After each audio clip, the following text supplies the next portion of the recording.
faithful.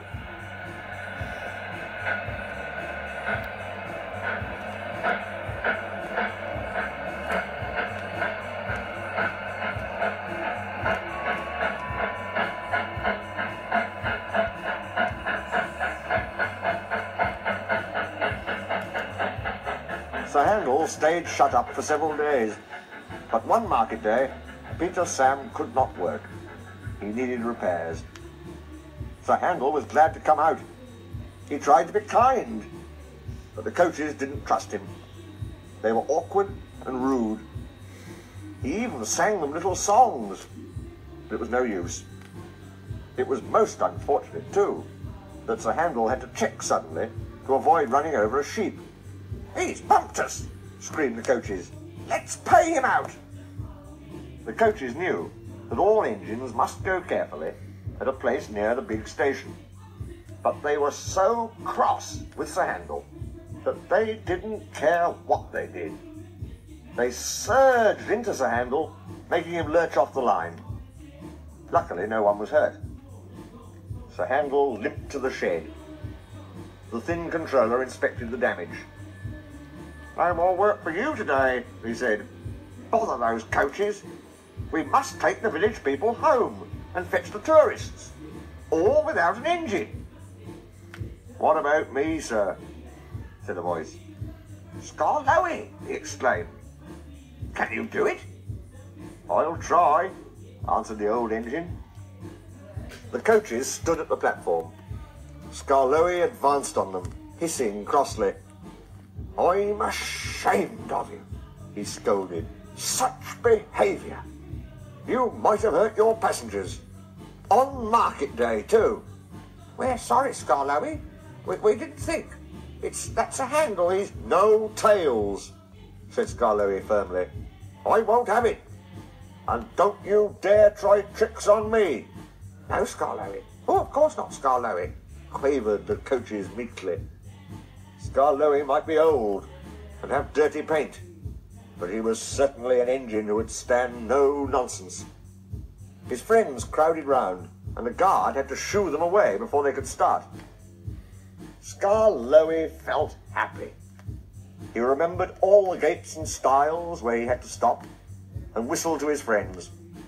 The sun shone, the rails were dry.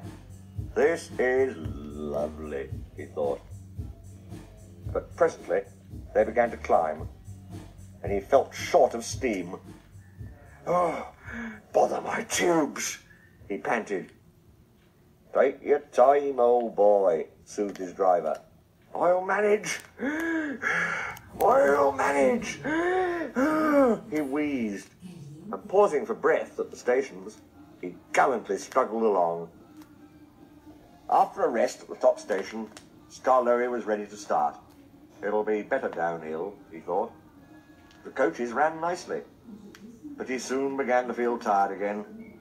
His springs were weak, and the rail joints jarred his wheels. Then with a crack, a front spring broke, and he stopped. "I feel all crooked," he complained. "That's torn it," said his driver. "We'll need a bus now for our passengers." "No," pleaded Skarloey. "I'd be ashamed to have a bus take my passengers. I'll get home or burst," he promised bravely. The thin controller looked at his watch and paced the platform. James and his train waited impatiently too. They heard a hoarse peep, peep. Then groaning, clanging and clanking, Skarloey crept into sight. He was tilted to one side and making fearful noises, but he plodded bravely on. "I'll do it!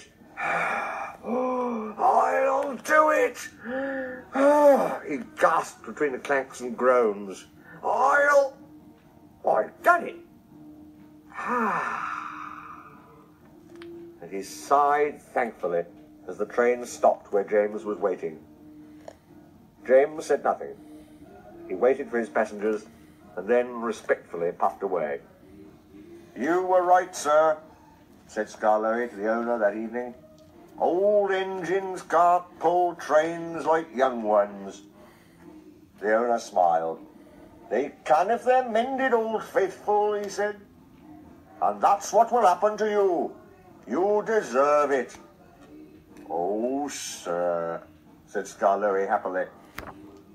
Sir Handel is longing for Skarloey to come back. He thinks Skarloey is the best engine in the world.